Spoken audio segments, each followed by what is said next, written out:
My name is Hallie Gross, and I am the co-writer and narrative lead of The Last of Us Part 2.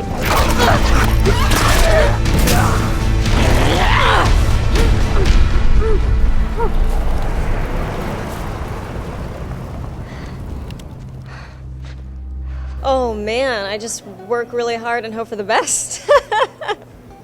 Yeah, it's a really daunting and exciting undertaking. Neil and everybody at Naughty Dog worked really hard to create these beautiful, strong characters, and it's been a real privilege to try and help continue Ellie's journey.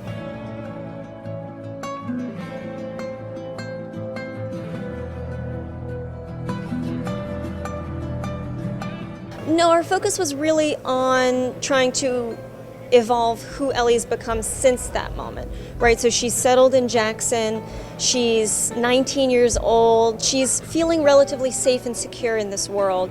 She's falling in love, and then this devastating event happens that sets her on a journey of justice.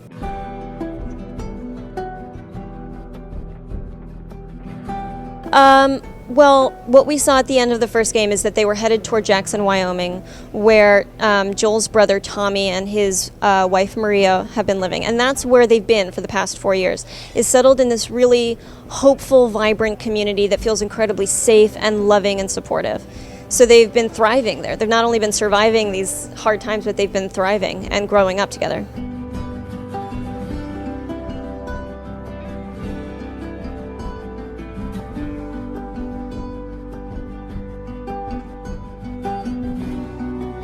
Well, it's really different, right? When you're 14 years old and you've got this father figure, he's there to protect you. He's there to make you safe. He's there to tell you what to do and how to live your life.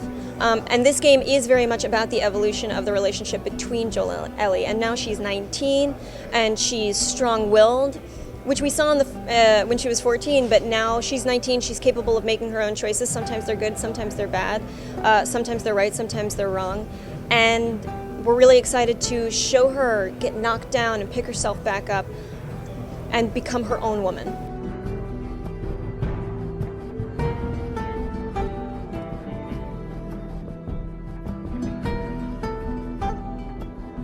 Yeah, very much so. So this game is very much about the evolution of their relationship, is about Ellie growing up and Joel growing up beside her, and that push-pull of a parent-child relationship.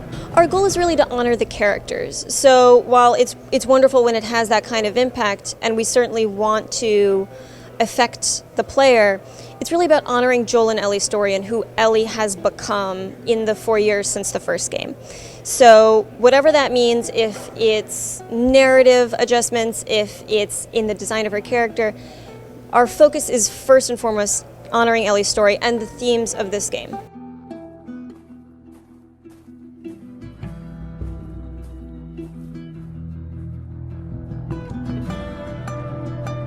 That's really exciting. Well, environmental storytelling is incredibly important to Naughty Dog, and you can see that absolutely in The Last of Us Part 2.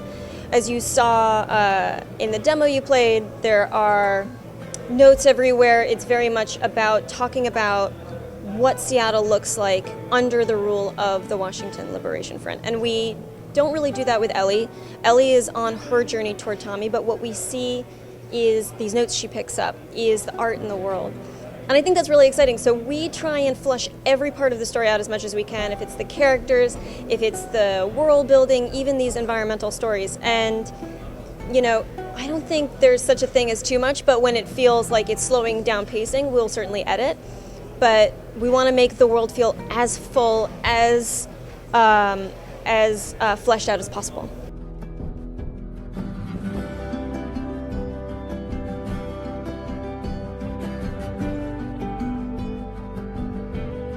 Sure, well, it's been 4 years, and she's gone from 14 to 19. That's a big shift. What we learned about the tattoo, as you saw in the demo, is that was made by an ex-girlfriend of Ellie's named Kat. She tattooed Ellie's arm. And what you also see in the demo is Ellie puts on her mask in front of Dina. So clearly, as much as we've learned in the first game, Ellie is immune. She doesn't need to put on her mask. She's living this lie to the people closest to her. And so the tattoo is also a representation of that. She's hiding her truth and who she really is.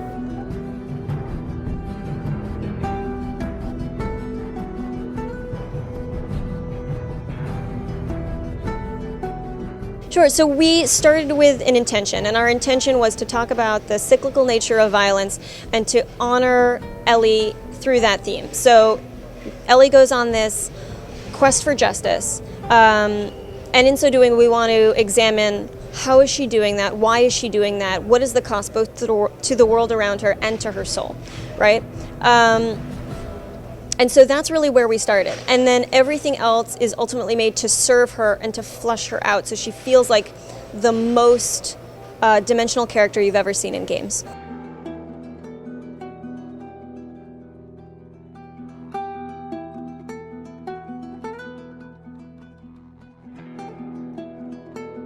That's a really great question. So an event happens between the two levels that you saw that absolutely spurs her toward that anger, that sends her on this journey into Seattle.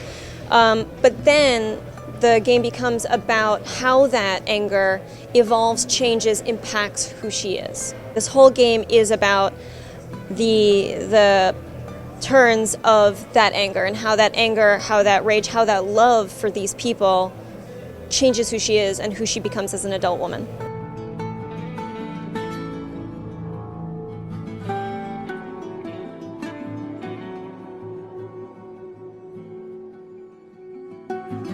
Our hope is to focus on trauma, and to talk about the cyclical nature of violence is to talk about trauma.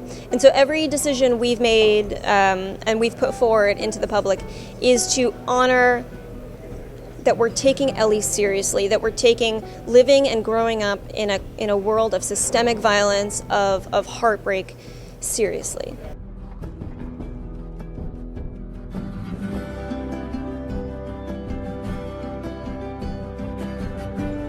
That's interesting. It's certainly, I mean, there are parts of it that have to become routine, right? Like every day is a fight for your survival, whether it's against the Washington Liberation Front that you saw in Seattle or the infected that you saw out in Jackson. It is a part of her life, but that doesn't, and while it may become something that feels like an everyday occurrence, it has this degrading effect.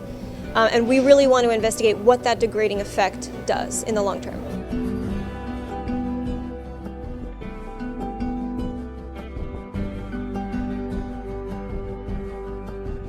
I can only talk about what you saw in the demo, but I can say it's very important for us to show you where Ellie is starting from at the beginning of this game.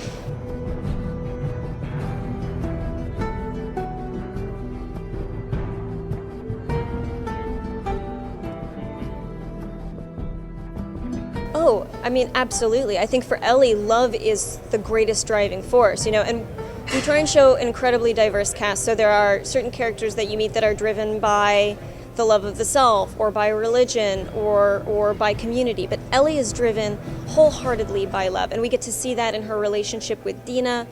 And that love also lets us see a side of Ellie we've never really seen before, this kind of fear and vulnerability that this badass girl that we've seen who can handle herself in the day-to-day dangers of this world, really she curls into herself, she gets scared, she gets vulnerable, she has to risk something.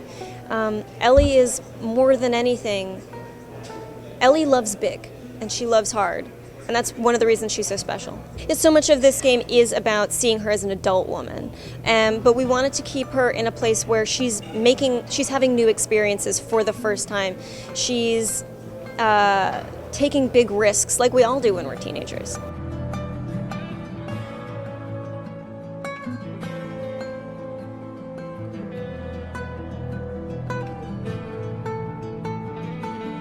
I hope so. I mean, I think Neil had a beautiful spine when I started working on the story, and I think together with the whole of the company, because everybody at Naughty Dog is so invested in narrative and comes at narrative with their own incredible skill set. So as a company, I think everybody worked together to make what I think is the most special game that exists in games.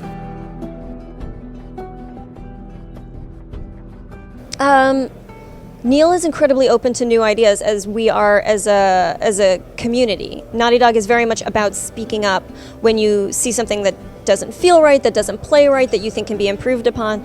And so there is this real openness to trying to find the best idea no matter where it comes from.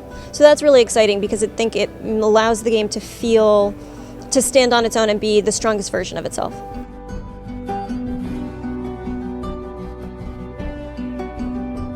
So the central theme that we're focusing on is this idea of the cyclical nature of violence, that every violent act has a massive impact, and a cumulative impact, and not just on the outside world, but also on your soul.